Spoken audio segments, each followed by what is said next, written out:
Good morning to all of you. स्वागत है आप सभी का आपके अपने धैर्य क्लासेस में। आज हम देखने वाले हैं एनर्जी कंजर्वेशन एक्ट 2001 का पार्ट 3 ऊर्जा संरक्षण अधिनियम 2001 भाग 3। भाग 1 और भाग 2 जो है देख चुके हैं। भाग 1 में हमने देखा कि एनर्जी कंजर्वेशन एक्ट 2001 का जो साइलेंट फीचर है, उसके जो गुण हैं, उसके जो मेन पॉइंट है, वो सब क्या थे करके। भाग 2 में हमने देखा ब्यूरो, जो कि इसी एक्ट का एक महत्वपूर्ण अंग है, ब्यूरो ऑफ एनर्जी एफिशिएंसी, जिसको बोला जाता है बीडब्ल्यू। तो बीडब्ल्यू के कौन कौन से पावर्स और फंक्शन हैं, कार्य और शक्तियों के बारे में हमने देखा, जो कि चैप्टर नंबर 4 है एनर्जी कंजर्वेशन एक्ट 2001 का। और आपको पता है कि इसी एक्ट 2001 जो है 10 चैप्टर में बांटा गया है। तो चैप्टर नंबर 4 हम लोगों ने देखा पार्ट 2 में, और आज के पार्ट में हम देखेंगे चैप्टर नंबर 5।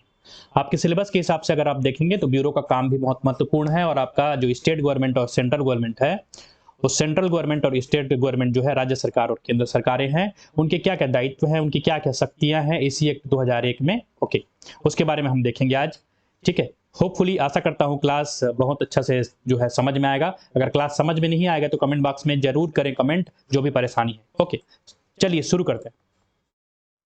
तो इसी एक्ट 2001 का जो डाटा है, जो आपका इसी एक्ट 2001 है, उसका पीडीएफ अगर डाउनलोड करना है, पीडीएफ डाउनलोड करने के लिए आप जो सोर्स है स्क्रीन पे, उस पर आप जाकर के डाउनलोड जो है कर सकते हैं। ये बेसिकली 21 पेजेस का है, आप देख पाएंगे उसमें जाकर के डाउनलोड करेंगे तो 21 पेजेस में इसको बनाया गया है, इसी एक्ट 2001। तो इसमें जो भी जो इसका जो संशोधन हुआ था 2010 में हुआ था, आने वाले क्लास में देखेंगे कि संशोधन में क्या क्या चीजें हुई 2010 में।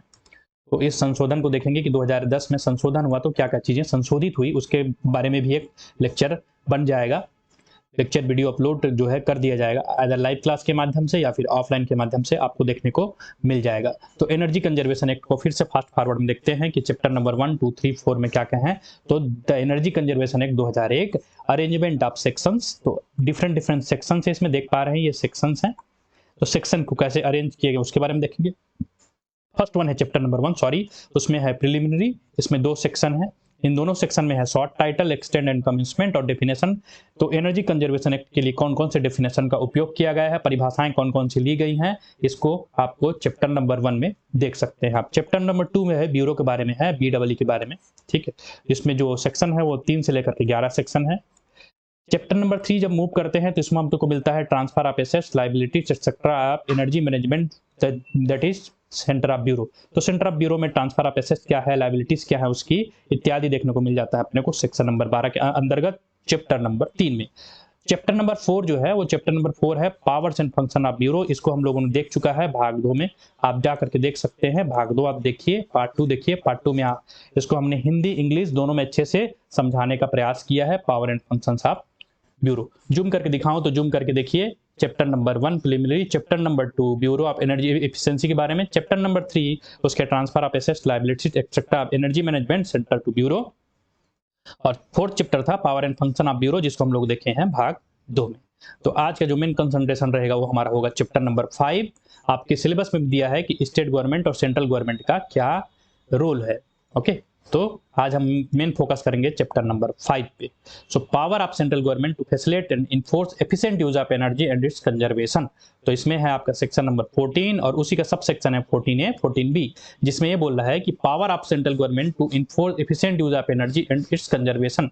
तो एनर्जी का एफिशिएंट यूज और उसके संरक्षण के लिए क्या क्या दायित्व हैं, क्या क्या पावर हैं केंद्र सरकार के पास, उसको हम देखेंगे। दूसरा जो है 14A ये बोलता है कि power of central government to issue energy saving certificate.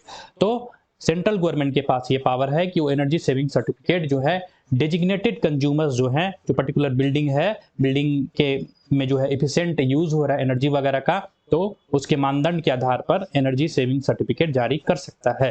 So power of central government to specify value of energy, ये हम देखेंगे 14B में। तो आज जो मेन क्लास का कंसंट्रेशन है चैप्टर नंबर 5 है, तो देखते हैं चैप्टर नंबर 5। उसी के बाद चैप्टर नंबर 6 फास्ट फॉरवर्ड में देख सकते हैं, आने वाले क्लासेस में देखने को मिल जाएगा। स्टेट गवर्नमेंट का है जो है चैप्टर नंबर 6 है। और आगे देखते हैं चैप्टर नंबर 7 आपका finance account and audit of bureau है। Chapter number 8 basically penalties and adjudication है इसमें। और चैप्टर नंबर 9 में आपका appellate tribunal for energy conservation. और चैप्टर नंबर 10 में मस्कुलिनियस है, इसमें अलग अलग सेक्शंस हैं 46 से लेकर के 62 तक। ओके, तो चलिए आज के क्लास के ऊपर कंसंट्रेट करते हैं। आज की क्लास का हमारा टॉपिक है chapter number 5 of EC act 2001, जो कि बेसिकली केंद्र सरकार से संबंधित है। That is basically connected to central government in EC act 2001। So let's see the chapter number 5। Chapter number 5 का जो टाइटल है देख चुके हैं, फिर से देखते हैं। The power of central government to facilitate and enforce efficient use of energy and its conservation. So ये 14 जो सेक्शन बोलता है वो कहता है कि power of central government to enforce efficient use of energy and its conservation. 14 A वाला जो बोलता है वो है आपका एनर्जी सेविंग सर्टिफिकेट के बारे में, और 14 बी जो बोलता है वो बोलता है कि government to specify value of energy, central government to specify value of energy. तो वन बाय वन देखेंगे, वन बाय वन मूव करेंगे। सबसे पहले शुरू करेंगे section 14, section 14। So let's see the section 14। तो हमारा जो टाइटल है chapter number 5 of EC act 2001, power of central government. जो इसका सेक्शन 14 है वो बोलता है कि the power of central government to enforce efficient use of energy and its conservation. The central government may by notification in consultation with the bureau से consult करेगा। Bureau से कंसल्ट करने के बाद इसके पास कौन कौन से पावर हैं। सो लेट्स सी इन हिंदी में समझने का प्रयास करते हैं। आप चाहें तो इसको बराबर नोट्स बना सकते हैं, एग्जाम की दृष्टि से बहुत महत्वपूर्ण है। तो हिंदी या इंग्लिश जो भी है लेक्चर रेफर कीजिए, लेक्चर रेफर करके इसका नोट डाउन करते जाइए, बहुत अच्छे से नोट्स बन जाएगा, प्रिपेयर हो जाएगा। एग्जाम के टाइम पे आपको परेशानी बहुत कम होगी। फिर तो ऊर्जा के कुशल उपयोग और इसके संरक्षण को लागू करने के लिए केंद्र सरकार की शक्ति, जो मेन इसका जो पॉइंट है, तो केंद्र सरकार अधिसूचना द्वारा ब्यूरो के परामर्श से ये क्या क्या चीजें कर सकता है उसको हम लोग A to U पॉइंट में देखेंगे वन बाय वन। जैसे कि हम लोगों ने भाग 2 में देखा था, जिसमें था power and functions of bureau, और आज हम देखेंगे पावर ऑफ सेंट्रल गवर्नमेंट, और आने वाले क्लासेस में देखेंगे power of central government. So let's C. Point number A बोलता है इसमें कि specify the norms for processes and energy consumption standards for any equipment appliances which consumes, generates, transmits और सप्लाई एनर्जी। तो specify the norms for processes and energy consumption standards for any equipment appliance which consumes, generates, transmits और supply energy. Hindi में देखिए कि किसी भी उपकरण जो ऊर्जा का उपभोग, उत्पादन, संचारण या आपूर्ति करता है के लिए प्रक्रियाओं और ऊर्जा खपत मानकों के मानदंड को निर्दिष्ट करना, स्पेसिफाई करना। ये सबसे पहला काम है, महत्वपूर्ण काम है कि कोई भी उपकरण जो है उसको, उपकरण को इंग्लिश में जो है 2 प्रकार के चीजों से लिखा है, इक्विपमेंट और एप्लायंसेस, है ना, जो ऊर्जा का क्या करता है, उपभोग करता है, उत्पादन करता है, संचारण करता है या आपूर्ति करता है ना। तो लिखा हुआ है कंज्यूम, जनरेट, ट्रांसमिट, सप्लाईज के लिए प्रक्रियाओं और ऊर्जा खपत मानकों के मानदंडों को निर्दिष्ट करना। उसके जो भी स्टैंडर्ड्स हैं उसको क्या करना, पहले निर्दिष्ट करना कि भाई कौन सा उपकरण कैसे कैसे ऊर्जा का मानक में फिट बैठता है कि नहीं बैठता है, तो सबको क्या करना, स्पेसिफाई करना। That is the first work और power of central government in EC act 2001। Move करते हैं बी पॉइंट पे। बी पॉइंट कहता है अपना कि स्पेसिफाई इक्विपमेंट और अप्लायंस और क्लास ऑफ इक्विपमेंट्स और appliances as the case may be for the purposes of this act. इसके अनुसार इस अधिनियम के प्रयोजनों के लिए उपकरण या उपकरणों की श्रेणी जैसा भी मामला हो को निर्दिष्ट करना। इसमें कोई भी उपकरण जो है या उपकरणों की श्रेणी 3 प्रकार की दिया हुआ है, उपकरणों भी है और उपकरणों की श्रेणी को क्या करना, स्पेसिफाई करना कि भाई कौन कौन से इक्विपमेंट एनर्जी कंजर्वेशन एक्ट के लिए हम लोग, ईसी एक्ट 2001 के लिए हम लोग स्पेसिफाई करेंगे, केंद्र सरकार इसको स्पेसिफाई करेगा। सी पॉइंट बोलता है कि प्रोहिबिट मैन्युफैक्चर और सेल्स और परचेस और इंपोर्ट ऑफ इक्विपमेंट और appliance specified under clause B unless such equipment और appliance conforms to energy consumption standards means खंड बी के तहत निर्दिष्ट उपकरण या उपकरण के निर्माण या बिक्री या खरीद या आयात को प्रतिबंधित करना। जब तक हम लोग ये चेक ना कर पाए, मतलब चेक ना कर लें कि भाई वो एनर्जी एफिशिएंट है कि नहीं है, तब तक ये ऐसे उपकरण के निर्माण में, बिक्री में या खरीद में या आयात में क्या कर सकते हैं, उसको प्रतिबंधित कर सकते हैं। उसको प्रतिबंधित किया जा सकता है। प्रोहिबिट प्रतिबंधित किया जा सकता है, प्रोहिबिट प्रतिबंधित किया जा सकता है, जब तक कि ऐसे उपकरण या उपकरण ऊर्जा खपत मानकों के अनुरूप ना हो, है ना। तो ऊर्जा खपत मानक के अनुरूप होंगे उपकरण, तभी उस उपकरण का निर्माण, बिक्री, खरीद या आयात को क्या करेगा, वो मंजूरी देगा। कौन? केंद्र सरकार। डी पॉइंट देखते हैं। डी पॉइंट अपना बोलता है कि direct display of such particulars on लेवल, ऑन इक्विपमेंट और on appliance specified under clause B and in such manner as may be specified by regulations। मतलब उपकरण पर जो लेवल लगाते हैं, जो लेबलिंग होती है उपकरण की, आने वाले क्लासेस में इसको विस्तार से देखेंगे कि लेबल क्या होता है, कौन कौन से लेवल लगाए जाते हैं उपकरण पे। तो उपकरण पर लेबल या खंड बी के तहत निर्दिष्ट उपकरण पर ऐसे विवरणों का प्रत्यक्ष प्रदर्शन और ऐसे तरीके से जैसा कि विनियमों द्वारा निर्दिष्ट किया जा सकता है। सो ये है अपना पॉइंट नंबर डी आप EC act 2001 for power of central government.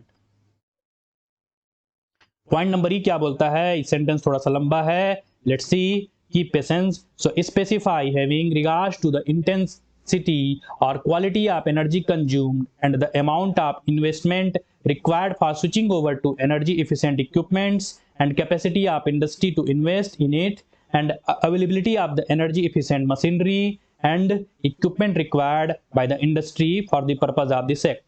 Okay, so sentence बहुत लंबा है, हिंदी में होपफुली समझ में आ जाए। सो लेट्स सी इन हिंदी, हिंदी में कैसे इसको जो है बोला जाएगा, कहा जाएगा, समझा जाएगा। तो इस अधिनियम के उद्देश्य के लिए, इस अधिनियम के उद्देश्य के लिए खपत की गई ऊर्जा की तीव्रता या मात्रा और ऊर्जा दक्ष उपकरणों पर स्विच करने के लिए आवश्यक निवेश की मात्रा और इसमें निवेश करने के लिए उद्योग की क्षमता और उद्योग द्वारा आवश्यक ऊर्जा कुशल मशीनरी और उपकरणों की उपलब्धता को ध्यान रखते हुए निर्दिष्ट करना।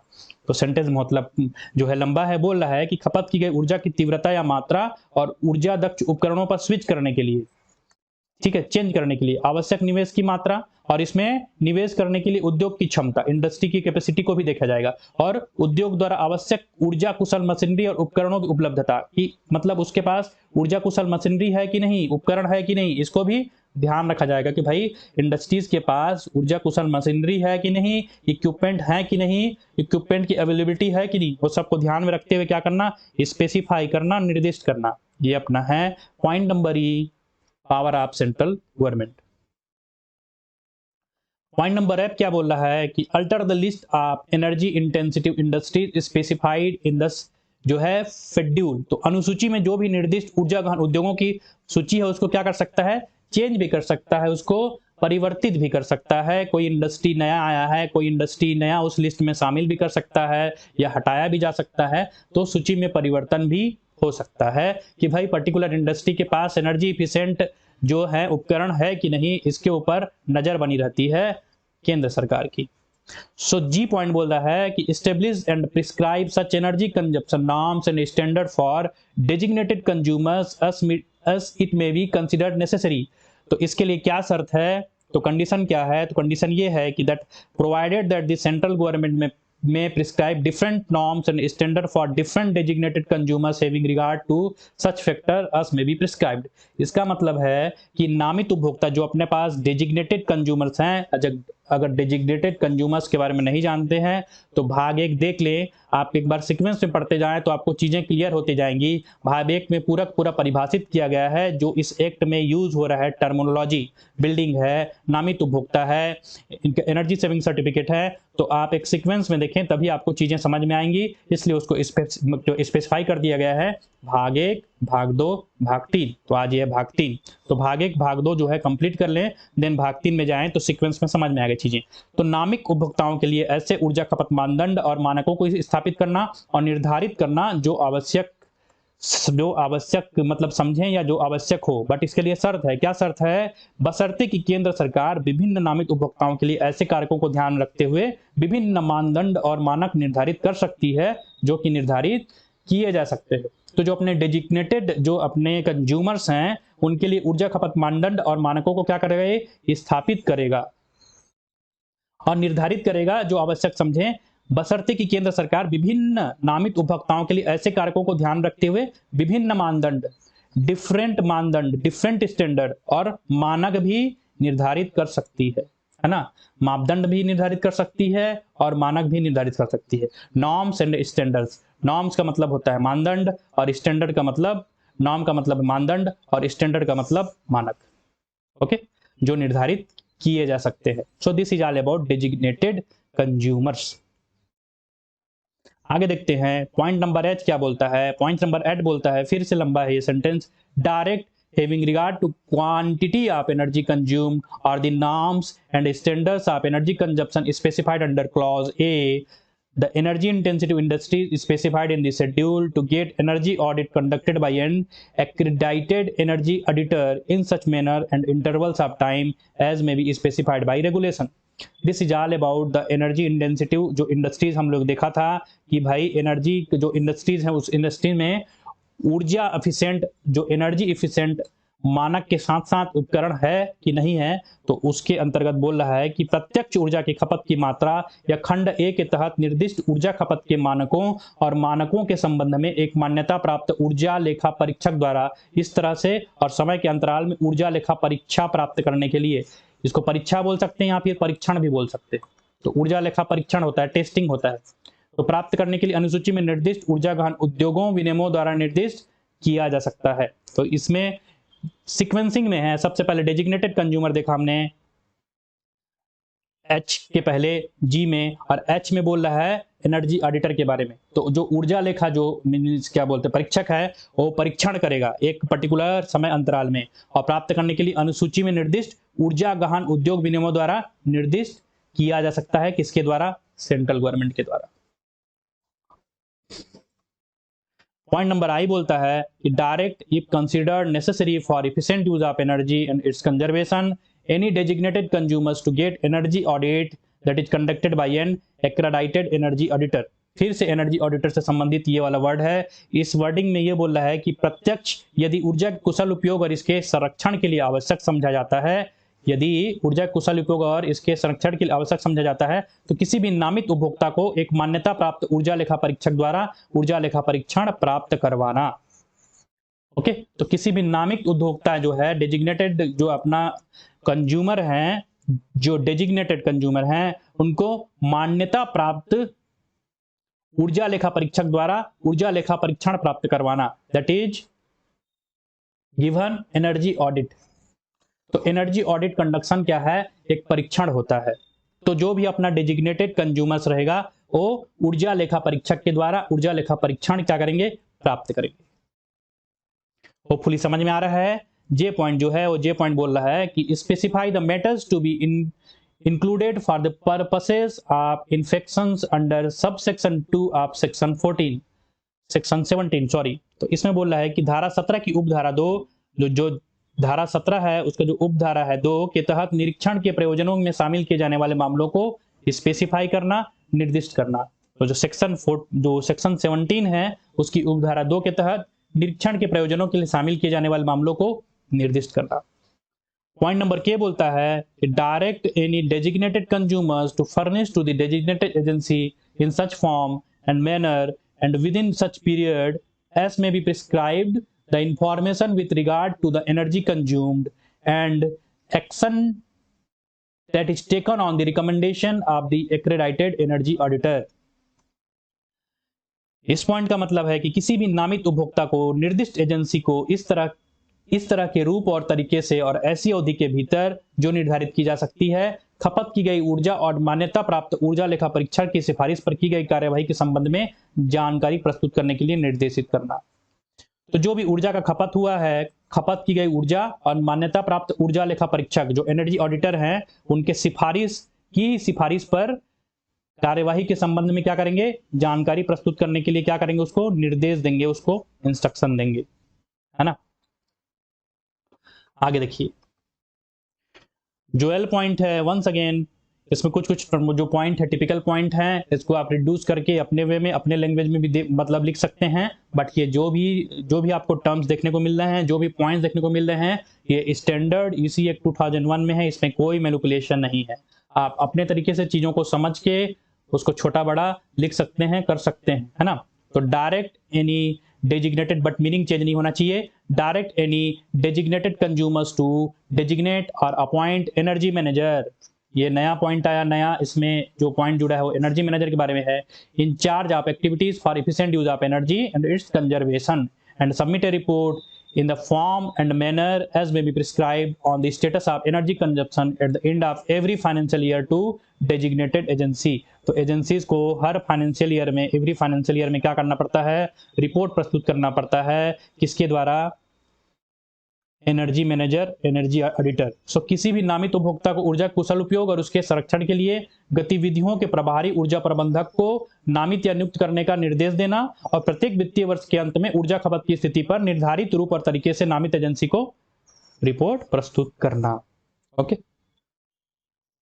तो जो भी डेजिग्नेटेड उपभोक्ता रहेगा उसको ऊर्जा के कुशल उपयोग और उसके संरक्षण के लिए गतिविधियों के प्रभारी ऊर्जा प्रबंधक, जो ऊर्जा प्रबंधक रहेंगे, एनर्जी मैनेजर, ठीक, को नामित या नियुक्त करने का आदेश देना और प्रत्येक वित्तीय वर्ष के अंत में ऊर्जा खपत की स्थिति पर, कि क्या कंडीशन है भाई ऊर्जा खपत का, की स्थिति पर निर्धारित रूप और तरीके से क्या करना, नामित एजेंसी को रिपोर्ट प्रस्तुत करना। पॉइंट नंबर एम बोलता है कि prescribe minimum qualification for energy auditors and energy manager. एक उसका मिनिमम जो है, मिनिमम क्वालिफिकेशन क्या रहेगा एनर्जी ऑडिटर्स बनने के लिए और एनर्जी मैनेजर्स बनने के लिए, टू बी डेजिग्नेटेड और अपॉइंटेड अंडर क्लॉज एल। तो जो ऊर्जा लेखा परीक्षक है और ऊर्जा प्रबंधक है उसमें क्या करना, खंड एल के तहत नामित या नियुक्ति करने के लिए न्यूनतम योग्यता निर्धारित करना कि भाई उसका मिनिमम क्वालिफिकेशन क्या होगा। जो हम लोगों ने अभी एल में देखा, एल जो रोल था किसका रोल था, एनर्जी मैनेजर का रोल था। तो भाई एनर्जी मैनेजर और एनर्जी ऑडिटर के लिए नामित या नियुक्त हो जो हुआ है उसके लिए न्यूनतम योग्यता क्या होगा उसको निर्धारित करेगा कौन, केंद्र सरकार। एंड पॉइंट बोलता है कि direct every designated consumers to comply with energy consumption norms and standard. तो प्रत्येक नामित उपभोक्ता को ऊर्जा खपत मानदंडों और मानकों का पालन करने का निर्देश देना है ना। तो इसको हम लोग पालन करने के लिए क्या करेगा, वो निर्देश देगा, मत क्या बोलते हैं, अपना केंद्र सरकार के पास ये पावर है कि उन लोग को निर्देशित करेगा कि भाई ऊर्जा खपत मानदंड जो है, नॉर्म्स जो है और स्टैंडर्ड जो है उसी के अनुसार क्या करेंगे आप, पालन करेंगे। इसको करवाएंगे डेजिग्नेटेड कंज्यूमर्स को, प्रत्येक नामित उपभोक्ता को। आगे देखते हैं पॉइंट नंबर ओ, इसमें जो मेंशन है इसमें बोल रहा है कि direct any designated consumers who does not fulfill the energy consumption norms and standards prescribed under clause D to prepare a scheme for efficient use of energy and its conservation and implement such a scheme keeping in view the economic viability of the investment as may be prescribed। तो जो designated consumers हैं, जो नामित जो उपभोक्ता है, उनको क्या करेंगे, डेजिग्नेटेड कंज्यूमर्स को, कि भाई फुलफिल कर पा रहे हैं कि नहीं कर पा रहे एनर्जी कंजप्शन नॉर्म्स और स्टैंडर्ड को। अगर फुलफिल नहीं कर पा रहे हैं उनको भाई आदेश करना कि भाई आप लोग फुलफिल कीजिए करके एनर्जी कंजप्शन जो निर्धारित ऊर्जा खपत और मानदंड है और मानक है उसको। तो किसी भी नामित उपभोक्ता को जो खंड जी, अभी खंड जी में देखा कि भाई हम लोग नामित उपभोक्ता क्या करवाएंगे, एनर्जी एफिशिएंट यूज करे और एनर्जी कंजर्वेशन करे। तो किसी भी नामित उपभोक्ता को जो खंड जी के तहत निर्धारित ऊर्जा खपत मानदंडों और मानकों को पूरा नहीं करता है, अगर नहीं कर पाता है तो क्या करेंगे, ऊर्जा के कुशल उपयोग और उसके संरक्षण के लिए एक योजना तैयार करने और निवेश की आर्थिक व्यवहार्यता को ध्यान रखते हुए ऐसी योजना को लागू करने का निर्देश देना और निर्धारित किया जाना। तो सेंट्रल गवर्नमेंट क्या करेगा, उसको निर्देश देगा, इंस्ट्रक्शन देगा कि जो भी अगर नामित उपभोक्ता ऊर्जा संरक्षण में योगदान नहीं दे पा रहा है तो उसको क्या करेंगे कि भाई ऊर्जा के कुशल उपयोग और उसके संरक्षण के लिए आप एक प्लानिंग तैयार कीजिए और उस योजना के अनुरूप कार्य कीजिए और निवेश की आर्थिक व्यवहार्यता को ध्यान रखते हुए ऐसी योजना को लागू करने का निर्देश देना कि भाई इसी प्लानिंग के तहत आप चलेंगे तो एनर्जी एफिशिएंट यूज होगा, एनर्जी का कंजर्वेशन में आप योगदान देख पाएंगे। जो पॉइंट नंबर पी बोलता है, वो पी बोलता है कि prescribe energy conservation building codes for efficient use of energy and its conservation in building और बिल्डिंग कॉम्प्लेक्स। तो ईसीबीसी जो है आने वाले क्लास में है। एनर्जी कंजर्वेशन बिल्डिंग कोड क्या है, बेसिकली इसका मेन जो काम होता है कि पर्टिकुलर बिल्डिंग में एनर्जी एफिशिएंट यूज हो एनर्जी का, एनर्जी खपत के मतलब मानक के अनुरूप उसका खपत हो, नॉर्म्स और स्टैंडर्ड के अनुरूप, है ना। इसके ऊपर हमारे को वॉच करना पड़ता है। इसी बीसी देखा जाएगा विस्तृत रूप से आने वाले क्लास में। ऐसे ही बने रहिए चैनल के साथ। वीडियो पसंद आ रहा हो तो वीडियो को लाइक कर दीजिए और चैनल को शेयर कीजिए, सब्सक्राइब कीजिए ताकि आने वाले वीडियो के अपडेट आपको मिलते रहे समय से, है ना। तो भवन या भवन परिसर में जो बिल्डिंग है और बिल्डिंग परिसर है में ऊर्जा कुशल उपयोग और इसके संरक्षण के लिए ऊर्जा संरक्षण भवन कोड क्या करना, निर्धारित करना, है ना। तो ऊर्जा कुशल उपयोग और इसका संरक्षण के लिए ही ईसीबीसी का काम होता है। कोई पूछ रहा था क्लास में ईसीबीसी क्या होता है, तो ईसीबीसी का मुख्य काम है ऊर्जा का कुशल उपयोग और उसका संरक्षण के लिए ईसीबीसी को जो है निर्धारित किया जाता है। क्यों बोल रहा है कि amend the energy conservation building codes to suit the regional and local climate condition.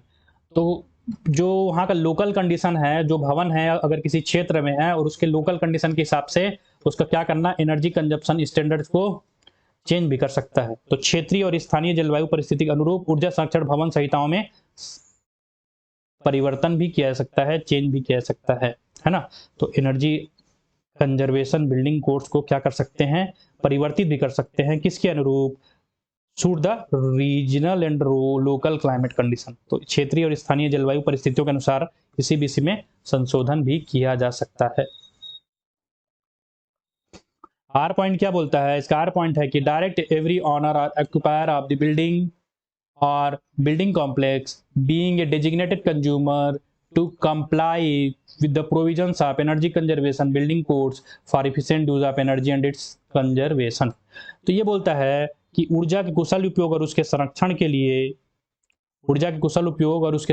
लिए ऊर्जा संरक्षण बिल्डिंग कोड के प्रावधानों का पालन करने के लिए नामिक उपभोक्ता होने के नाते भवन या भवन परिसर के प्रत्येक मालिक के अधिभोगी को निर्देश देना। बिल्डिंग अगर जो है ऑनर, मतलब बिल्डिंग अगर खुद से यूज कर रहे हैं तो अलग बात है। अगर बिल्डिंग के आप ऑनर हैं तो उसके जो भी उसमें रहता है, जो उसको ऑक्यूपाई किया हुआ है बिल्डिंग को, है ना, तो उस बिल्डिंग में क्या करना कि भाई आप जो है ऊर्जा इफिशिएंट, ऊर्जा संरक्षित चीजों का उपयोग कीजिए, उपकरणों का उपयोग कीजिए, ताकि ऊर्जा का खपत बहुत कम से कम हो और एनर्जी का कंजर्वेशन हो। इसलिए बोल रहा है कि ऊर्जा के कुशल उपयोग और इसके संरक्षण के लिए ऊर्जा संरक्षण बिल्डिंग कोड के प्रावधानों का पालन करने के लिए नामित उपभोक्ता होने के नाते, डेजिग्नेटेड कंज्यूमर्स है ना, होने के नाते भवन या भवन परिसर के प्रत्येक मालिक के अधिभोगी को निर्देश देना कि भाई जो भी आप इक्विपमेंट यूज करेंगे वो एनर्जी कंजर्वेशन के तहत होना चाहिए, एनर्जी कंजप्शन के नॉर्म्स और स्टैंडर्ड्स को फॉलो करना चाहिए, ज्यादा ऊर्जा का खपत नहीं होना चाहिए। तो भवन के आदमी को अगर ऑनर है, मतलब अगर इंडिविजुअल है भवन का, वही खुद ऑनर है तो बात अलग है, और अगर भवन किसी दूसरे को दिया हुआ है, कोई दूसरा उसको ऑक्यूपाई किया है, भवन परिसर रेंट वगैरह में दिया है, तो प्रत्येक मालिक को अधिभोगी को निर्देश देना कि भाई एनर्जी इफिशिएंट का यूज करना है, इक्विपमेंट्स वगैरह के कंजप्शन, जो एनर्जी कंजप्शन है उसके नॉर्म्स और स्टैंडर्ड के हिसाब से उसका कंजप्शन होना चाहिए। इसके लिए आप श्योर हो जाए।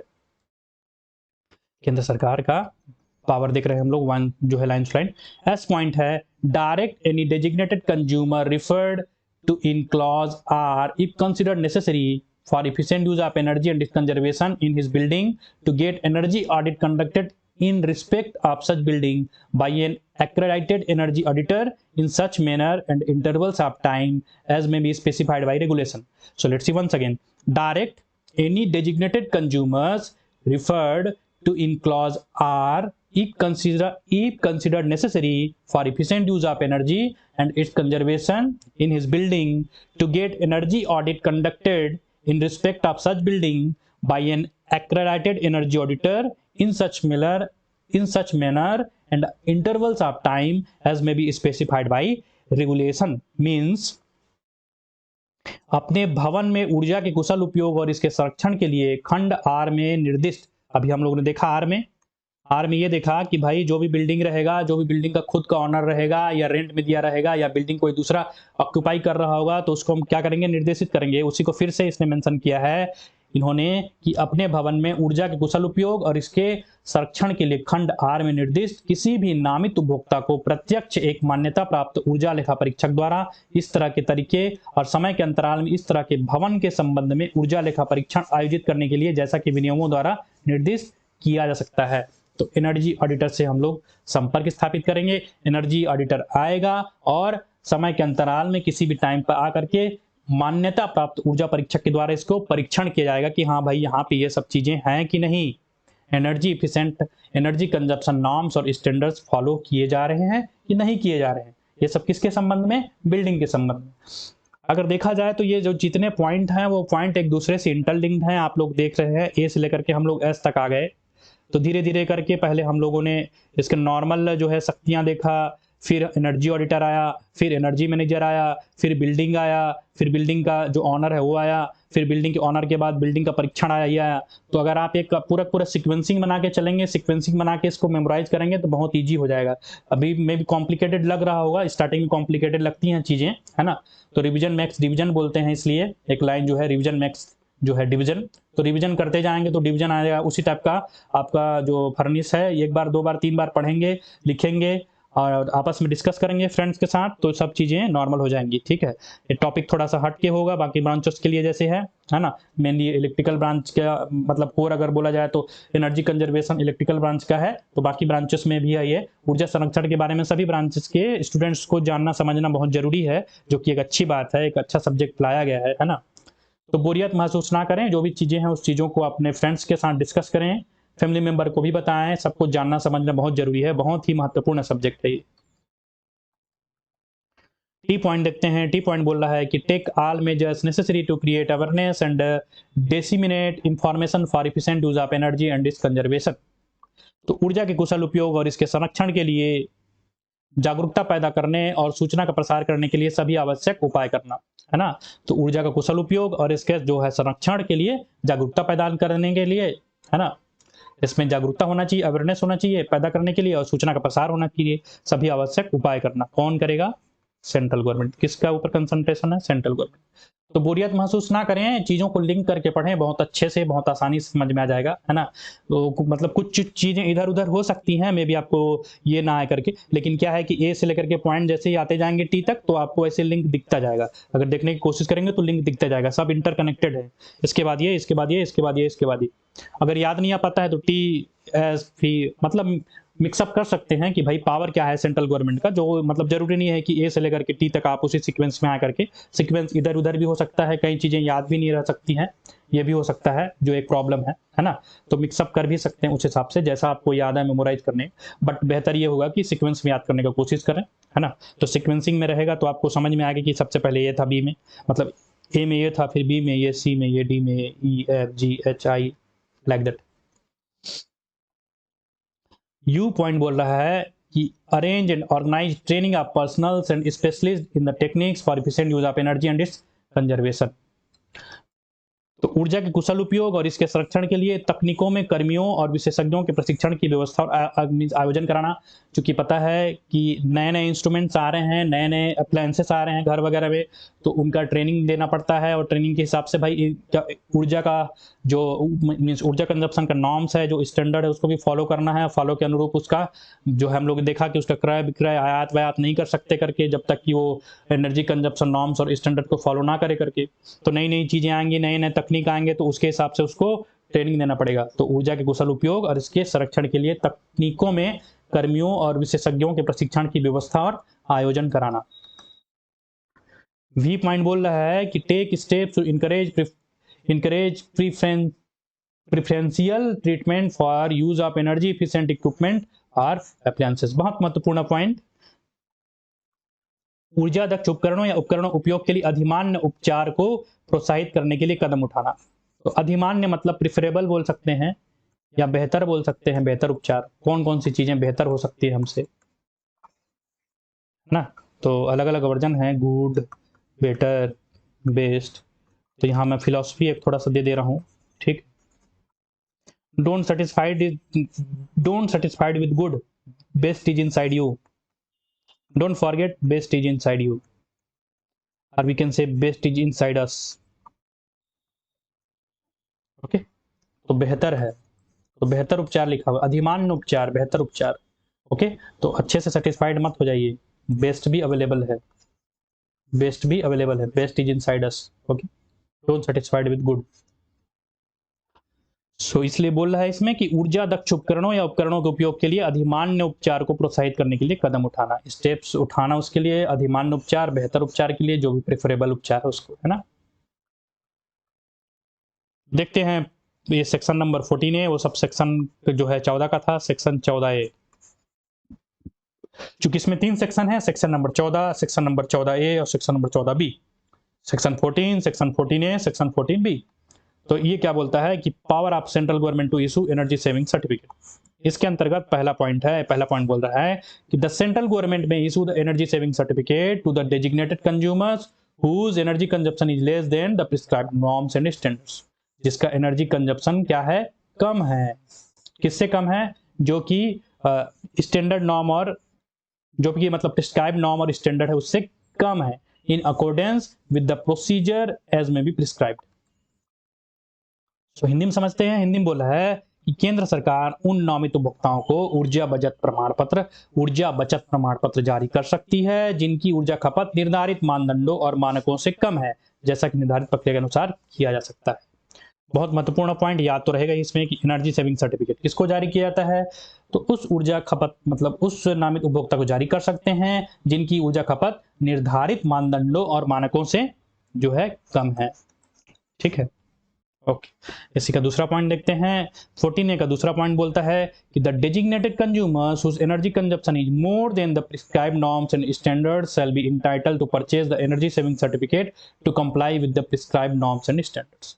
तो एनर्जी सेविंग सर्टिफिकेट खरीदा भी जा सकता है, लेकिन उसके लिए क्या करना पड़ेगा, एश्योर करना पड़ेगा। क्या चीज के लिए? कि नामित उपभोक्ता जिसकी ऊर्जा खपत निर्धारित मानदंडों और मानकों से अधिक है, निर्धारित मानदंडों और मानकों का पालन करने के लिए ऊर्जा खपत प्रमाण पत्र खरीदने का हकदार होगा। लेकिन वो क्या बोलेगा, एश्योर करेगा कि भाई हाँ हम ऊर्जा मानक को क्या करेंगे, पालन करेंगे, तब वो प्रमाण पत्र खरीदने का हकदार होगा।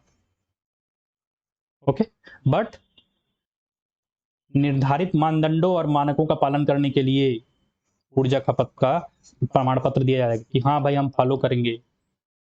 अधिक है अगर तो उससे क्या जो है कमिटमेंट लिया जाएगा कि हाँ भाई आप पालन करेंगे, तभी उसको ऊर्जा बचत प्रमाण पत्र सेंट्रल गवर्नमेंट इशू कर सकता है। 14B सेक्शन नंबर 14B क्या बोलता है, power of central government to specify value of energy. इसके अंतर्गत the central government may in consultation with the bureau से कंसल्ट करके prescribe the value of per metric ton of oil equivalent to energy consume for the purposes of this act. Means केंद्र सरकार bureau से परामर्श लेगा। Bureau के परामर्श से क्या करेंगे, इस अधिनियम के प्रयोजनों के लिए खपत की गई ऊर्जा के बराबर प्रति मीट्रिक टन तेल का मूल्य निर्धारित कर सकती है। 1000 लीटर तेल का तो प्रति मीट्रिक टन है 1000 लीटर तेल का मूल्य क्या कर सकता है, निर्धारित कर सकता है। कौन? सेंट्रल गवर्नमेंट, है ना। तो केंद्र सरकार ब्यूरो से परामर्श लेगा, तो केंद्र सरकार ब्यूरो के परामर्श से इस अधिनियम के प्रयोजनों के लिए खपत की गई ऊर्जा के बराबर प्रति मीट्रिक टन तेल का मूल्य निर्धारित कर सकती है। कितना खपत हो रहा है तो तेल का कीमत कितना होना चाहिए उसको निर्धारित किया जा सकता है। So this is all about the part 3 भाग 3। आशा करते हैं समझ में आया होगा। ये भाग 3 था। भाग 4 में देखेंगे हम स्टेट गवर्नमेंट के बारे में। ये हम लोगों ने देखा चैप्टर नंबर 5। आगे हम देखेंगे चैप्टर नंबर 6 और भाग 2 में देखा था हमने chapter number 4। Chapter number 4 bureau है और चैप्टर नंबर 3 सेंट्रल गवर्नमेंट है और चैप्टर नंबर 4 जो है नहीं भाग 3 और भाग 4 है, सॉरी, है ना। तो चैप्टर नंबर 4 BEE है, भाग 2 जो लेक्चर का भाग 2 है, और चैप्टर नंबर 5 जो है सेंट्रल गवर्नमेंट है और चैप्टर नंबर 3 स्टेट गवर्नमेंट है। SG देखेंगे आने वाले क्लासेस में, देखेंगे सेंट्रल गवर्नमेंट। ठीक है, आशा करता हूँ क्लास समझ में आया होगा। क्लास अगर समझ में आया है, वीडियो पसंद आया हो तो वीडियो को लाइक कर दीजिए, लाइक कंजूसी ना कीजिए, चैनल को शेयर कीजिए, सब्सक्राइब कीजिए और डिफरेंट स्टूडेंट ग्रुप्स में भी इसको शेयर कर दीजिए। सोशल मीडिया के वॉल्स पे जैसे फेसबुक वगैरह पे, व्हाट्सएप वगैरह पे, टेलीग्राम वगैरह पे आप शेयर कर सकते हैं। Okay, and stay connected and stay focused by YouTube channel Dhairya classes. So thank you for your patience. ठीक है, तो टॉपिक थोड़ा सा थ्योरेटिकल है, बट ये है कि पढ़ना है, either you like it or not, but you have to study. थोड़ा सा पढ़ना पड़ता है, तो थोड़ा सा पेन लगना पड़ता है। No pain no gain, okay, do like that.